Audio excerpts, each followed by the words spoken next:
Okay mga kaibigan, paano nga ba mag-spray ng ating engine o makina?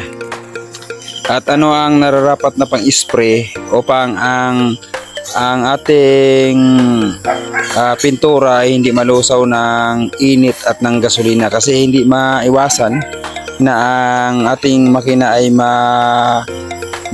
madaluyan ng ating mga gasolina, lalo na pag nag-overflow. Ang gagamitin natin mga kaibigan na pintura ay high temp, no? Yung high temp, huwag kayong i-spray doon sa makina natin ng mga ordinary na mga spray. Dapat high temp, at pagkatapos na-spray nyo na, finish na lahat, isprayhan nyo ng ano man, mayo din na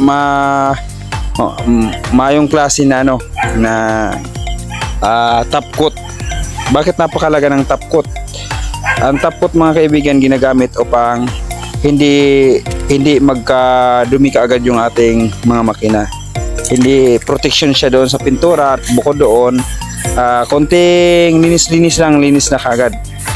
Kaya ganyan mga kaibigan, no?